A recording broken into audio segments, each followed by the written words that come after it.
Hey guys, welcome back to my channel. I meant to let you know about my kidney issues. I'm actually still waiting on blood work, but they put me on 20 milligrams of prednisone a day for 2 weeks. As you can see, my face is still pretty puffy. I've been having problems with swelling in my hands. Just trying to kind of put everything together. For those of you who are just tuning in, thank you for stopping by my channel. Make sure you hit the subscribe button and subscribe to my channel so you can get updates on, lupus and fibromyalgia and how it affects, I wouldn't say the average person because it's different for everyone. But I'm just letting you guys know I did see my rheumatologist fairly quickly last week. He's concerned just as much as the urgent care doctor was concerned about my kidney function, and is really under the impression that something at this point is going terribly wrong. My trip for my 1 year anniversary is at the end of the month. I'm hoping to be medically cleared, hopefully this week or the next, definitely before June 28th. I've been kind of quiet lately at home with my dog, my husband. It's been kind of rough. Usually when I take prednisone, it kind of gives you superpowers for those of you who've ever taken them. It's a steroid. And yes, you get roid rage. So I get angry for no apparent reason. I go through bouts of, I wouldn't say depression, but emotionally, I don't feel right, which is to be expected as well on steroids. But usually I feel physically better. I'm kind of getting the impression that something is wrong because I actually don't feel better taking such a high dosage. So I'm wondering if maybe it's just kind of, I wouldn't say worse than I thought, but I guess for lack of a better phrase, it's probably worse than I thought. Like I said, usually I take prednisone and I'm like, okay, I feel good, I feel better. That doesn't seem to be the case this time. So I am a bit concerned about what really is going on, the underlying issue. If you have any questions about what type of prednisone I take, I know they have deltazone, steroids in general. I call it prednisone because that's the one that I usually take. I don't take the dosal pack because I'm way beyond that. I mean, we've kind of passed that bridge for me. Like I said, I remind you guys, I'm allergic to Plaquenil. For most lupus patients, that's pretty average. To be taking Plaquenil to keep your immune system and keep the lupus from spreading. Unfortunately, I don't have that benefit. I've tried Plaquenil, several different versions at this point, but I break out into terrible hives, itching, burning, there's pain involved, and it takes about a good week for it to cycle out of my system once I've done it. And so right now there is nothing keeping my lupus under control. I'm supposed to be on Cymbalta for my fibromyalgia, but currently the dosage that I'm taking is too high. And it makes me very jittery, doesn't make me feel very well. So I'm on a break from it. I do find that it helps when I know I have days where I want to do normal stuff, like go to parades or maybe walk in the park, and I need that pain reliever to kind of get me through the day. But as I'm taking the prednisone, I don't like to mix a lot of medications. Like my list of medications that I get from my doctors is endless. What I take at home is something that I kind of come to my own agreement. A lot of you will be out there judging me saying, oh, you're supposed to follow doctor's orders. Well, I've had this for a while. I've watched my mom go through it, and I know my body and I listen to my body. And yes, you're supposed to listen to your doctor, and I would never tell anybody any different. Like I said, I am not a doctor, but I've had lupus long enough to know what's good for me. So I give myself my own advice and say, you know what, maybe tonight I don't take one thing or don't take another, and it doesn't disrupt my life. Like I don't do anything that's dangerous to myself in any way, shape, or form. I am kind of the ruler of my own body, and I believe in doing the best you can and maybe not, over medicating yourself. A lot of times you, excuse me, you get doctors that want to give you antibiotic after antibiotic after antibiotic, and you can't do that. You can build up an immunity to antibiotics and it won't work. And a lot of times that's a go-to for people who don't know how to treat me. And I kind of have to be mindful that I can't take everything they tell me. And I communicate that to my doctors. And they are very understanding of me kind of dosing myself as needed. So it's good to have that relationship with your doctor. I apologize for all the coughing. Um, since I've been having the kidney issue, I'm finding that I'm very nauseated, and a lot of times that starts with me coughing like this, and I feel really kind of sick to my stomach. That's been the norm lately. I do think it's getting worse in terms of nausea. I don't feel like myself, and I'm really struggling with that. I really am just kind of going through a lot physically, and it's funny because I'm typically not very quiet. I'm a very talkative person by nature, but since I've been sick, I've not been saying much, so my husband kind of looks at me like, are you okay? How do I fix it? He's a great man, so I really appreciate him, just wanting to make me better and fix me. And sometimes I have to tell him that he can't fix me, but that doesn't take the smile off my face. So, as you can see when I smile, it's very squinty. That's because all of this is swollen in my face, which is to be expected for any type of kidney troubles. I will mind you, pay attention to your body. The symptoms for my kidney issues were very subtle. Simple things. I had back pain, but I just thought maybe I slept wrong, didn't think of it, anything of it. I was urinating, but I didn't completely empty my bladder when I would go. I'd have to kind of sit there and wait a little bit longer, and then more would come out, and then I'd be emptied. But I didn't think anything of it. I did think, like I told you guys before, that I had a UTI because I kept having to go and I couldn't hold it. But it didn't feel like that.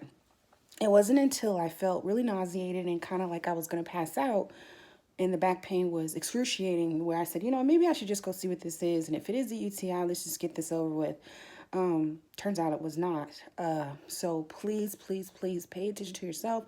Pay attention to your body. Don't listen to what other people tell you. You know what's wrong with you. And that's all that matters. As you can see, in between all that chaos, I did go get my hair done, which is good because that's a part of me staying healthy, is me being happy. And even though I don't know that I'll get fully cleared to go on my trip at the end of the month, I'm still prepping myself as if I'm going to go so I can stay positive. At the end of the day, guys, I'm here. I'm talking to you. I'm walking, not well, but I'm getting around. I'm able to still drive myself, and I'm not 6 feet under. So until they bury me in that dirt, you got plenty of time to cry at my funeral. Yes, I'm having a really bad patch right now, and I feel like this patch has been going on for quite some time. But you know what? I always feel like things can be worse, and things always can be worse. There are people who are in chairs right now getting IV treatment, just trying to make it through the day. There are cancer patients and kids who are trying to just survive. I am grateful to be here despite my body malfunctioning on me. I believe that Lupus picked the right one. I believe that I was the right person to have this. I believe that I have the willpower to get through this, so I don't let it rule my life. I have lupus, but lupus doesn't have me. And I keep telling you guys that because it's so important to keep in the front of your mind that yes, you have a disease, but that's not who you are. It's a part of you, but that's not who you are. And lupus is not who I am. Fibromyalgia is not who I am. Recently, my husband and I had talked about having kids. That probably isn't going to be a very good possibility for me. I know a lot of you are going to tell me success stories about lupus patients and having kids. And I've not heard any stories about having fibromyalgia and having kids. But I have a number of other things going on. I did tell you guys that I was going to kind of get into that, and maybe I'll give you a little bit. So I also suffer from ovarian cysts. I also suffer from... I started going through menopause at 25. I am now 33, for those of you who don't know. And I also have fibroids, 3 decently sized ones. One in particular is all about placement. It's behind my uterus, which would make it very difficult for me to carry at this point. So, after a conversation with my doctors, there's a lot of work that I'll have to do in order to even just start doing what people just lay down and do. I won't get to do that. I actually would have to see a high-risk doctor, get off medications, be healthy, then try to conceive, and then hopefully I make it through the conception. If I don't, then that if I miscarry, then they're just going to assume that the fibroid would need to be removed. I run a risk with the fibroid removal because there's scar tissue it could leave behind, which could also hinder pregnancy. So let's go back to the starting board. So let's just say, okay, yes, I do get pregnant. I could have complications all 9 months and be bedridden, just as they kind of assume that I might be. Or let's just say we try and nothing works. I'm not getting pregnant at all. Well, that leads to another issue. They'll put me on fertility pills, not any shots or anything like that. But the problem with that is now I'll probably end up with twins, and that doesn't mean that the pregnancy will make it all the way through. It just means I'll get pregnant. So you guys can kind of see the complications that I'm kind of going through. And at the end of the day, this is the conversation that was had between my husband and I. And I really want you guys to understand how important it is to have a life partner who understands your disease, who respects you, respects what you're going through, understands and listens to you. My husband has made it very clear to me on several occasions. If I don't have you, then none of this matters. He has told me on several occasions that he would choose me over anyone else and over anything else. And I understand completely where he's coming from. He is concerned more about my health. He's concerned about my life, and he doesn't see a life without me, is his exact words. So, I have to be mindful of that yes, giving birth is a gift, but, without a mother being around, or if something happens to me and then something happens to my child, a lot of people get affected by this decision. So we have to be very careful about us kind of taking this leap of faith. Personally, I'm terrified. The other side of that coin is, how does fibromyalgia and childbirth even work? You guys take a simple handshake, a pat on the back, and a hug, and you feel nothing. I take a handshake, pat on the back, or a hug, and it hurts me through to my soul. The pain is so excruciating. I can't even really describe it to you because it's unlike anything I've ever felt. Well, I've never felt anything like it in the last probably about 5+ years that I've had it. It is excruciating, and it lasts a very long period of time. And it's like, I guess the best way to describe it is that I can feel it in my bones. I can feel deeply that I am in great pain. And I have pain points. It's hard. And I'm thinking, I'm going to give birth the closest that you can get to death without dying, which is true, by the way. And how am I not going to feel all of this to the point of going into some type of shock because it's too painful? Nobody knows the answer to that.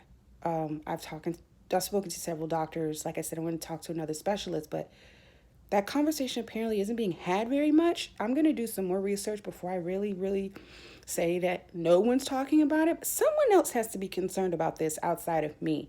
So let me come back to you guys with what I've kind of figured out about how that's going to affect me going forward. At the end of the day, this all may be a moot point. I may just not be healthy enough to give birth.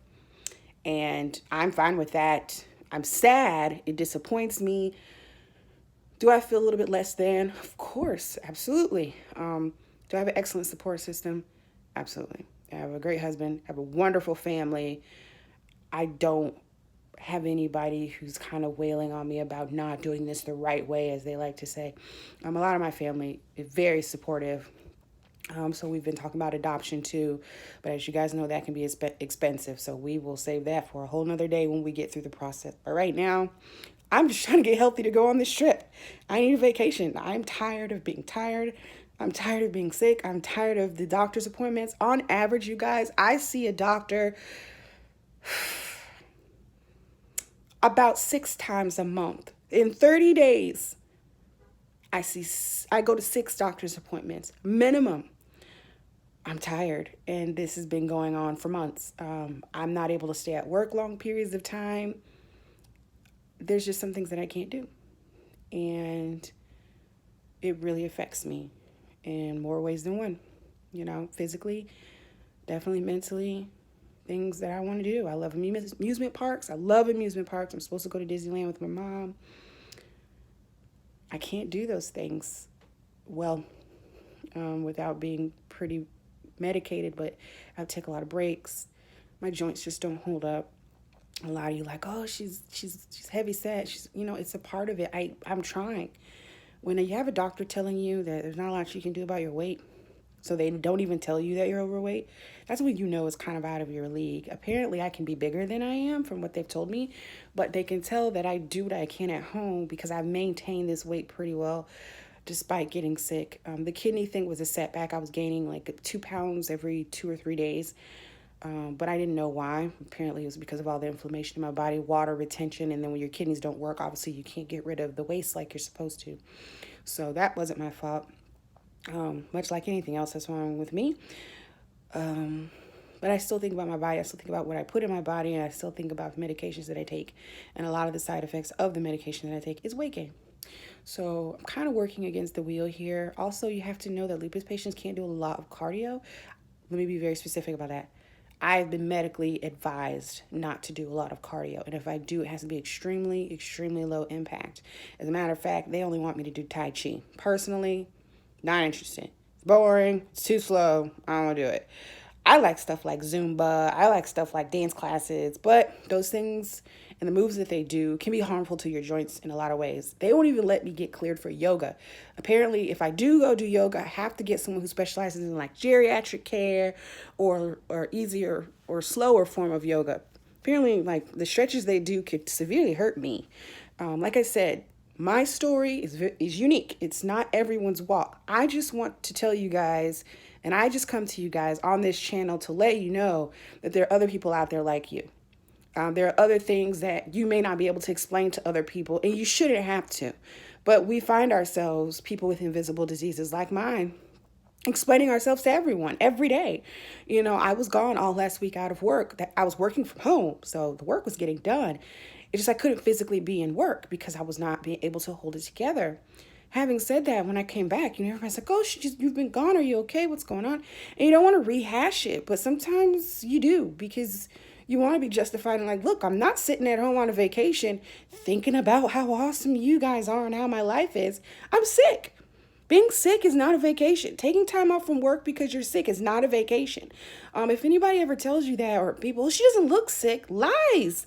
What does that even look like? You know, is there a poster child for illness? There isn't one poster child for any illness. You can be completely dilapidated and look like a movie star. Matter of fact, we've seen it. How many celebrities do you see? And they say, oh, they're going through cancer. Oh, they have lupus. Oh, they have that. They look awesome. Let me tell you something. I may not look awesome, but according to people, I'm supposed to look like death. As long as I'm living and I ain't dying, I'm going to look good. So y'all can say what you want about how I feel, how would you think I should feel. But anyways, I digress. At the end of the day, at the end of today, I think about what's present and what's right now. I'm here. I'm live. I'm talking crazy to y'all, and I'm getting through it. So I'll let you guys know what my blood work comes back as, you know, how severe this is, whether they're going to put me on immunosuppressants, which is kind of like a chemotherapy pill for those of you who don't know. And if they do, then, you know, we go from there. If they don't clear me, then we go from there. It just depends. So everything's up in the air right now. If I could say on a scale of 1 to 10 how I'm feeling, I'm at like a 5, maybe a 7. That's just how I feel. Teeter-tottering between fatigue and insomnia, so it's rough.